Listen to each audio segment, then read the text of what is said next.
চারিদিকে চলছে শীতের পিঠাপুলির রমরমা। হরেক রকম পিঠার মাঝে যে কোনো ধরনের ভেজানো পিঠা আমার কাছে অনেক বেশি পছন্দের। এরই মাঝে অন্যতম এই দুধ পাকান পিঠা, যার স্বাদ অন্য সব পিঠা থেকে আলাদা। আজকে আমি করেছিলাম কিছু দুধ পাকান পিঠা। ফুল এবং পাতার নকশা করে পিঠাগুলো সব কিন্তু আমি তৈরি করে নিয়েছি। এই পিঠার খামির কিভাবে তৈরি করতে হয় তা আমার অন্য একটা লং ভিডিওতে দেওয়া আছে, কারোর প্রয়োজন হলে দেখে নিতে পারেন। পিঠাগুলো তৈরি করে সাইডে রেখে প্রথমেই আমি দুধটা জাল করে নিচ্ছি। ও হ্যাঁ, এই যে দুধ লাল দেখছেন, আমি কিন্তু এখানে গুড় ব্যবহার করিনি। চিনিটা ক্যারামেল করে তারপর দুধ দিয়ে জাল করে নিলাম। এবার চলে আসলাম পিঠাগুলো ভেজে নিতে। তেল কিন্তু খুব বেশি গরম করিনি, অল্প গরম তেলে পিঠাগুলো এক একে ছেড়ে দিচ্ছি।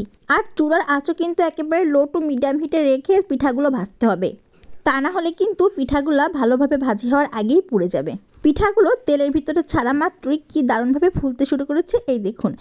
তো আমি এভাবে কিন্তু উল্টে পাল্টে পিঠাগুলো ভেজে নিব। আর যখন দেখা যাবে পিঠাগুলো তেলের উপরে একেবারে ভেসে উঠেছে, তখন বুঝতে হবে যে পিঠাগুলো ভাজি হয়ে গেছে। আর এই যে দেখুন, পিঠাগুলো ফুলে একেবারে কি অবস্থা। এখন আমি সমস্ত পিঠাগুলো তেল ঝরিয়ে উঠিয়ে রেখে দেবো একটা পাত্রে, সামান্য একটু ঠান্ডা করে নেব। একেবারে গরম অবস্থায় কখনো পিঠার তেল থেকে তুলেই দুধের ভিতর দিতে নেই, এতে করে পিঠাগুলো ফেটে যায়। তাই একটু ঠান্ডা করে তারপর দুধের ভেতরে আমি পিঠাগুলো একে একে ছেড়ে দিচ্ছি। সবগুলো পিঠা ভেজে নিয়ে দুধের ভিতর দিয়ে আধ ঘন্টার মতো আমি ঢাকা দিয়ে রেখে দিয়েছিলাম। আর আধ ঘন্টা পরে দেখুন আমার পিঠাগুলোর কি অবস্থা।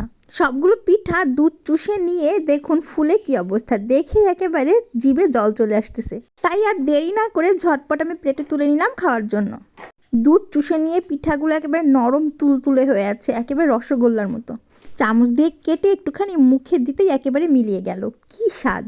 পিঠাপুলির এই আমেজে বাড়িতে এরকম একবার দুধ পাকান পিঠা তৈরি না করলে কিন্তু একেবারেই নয়।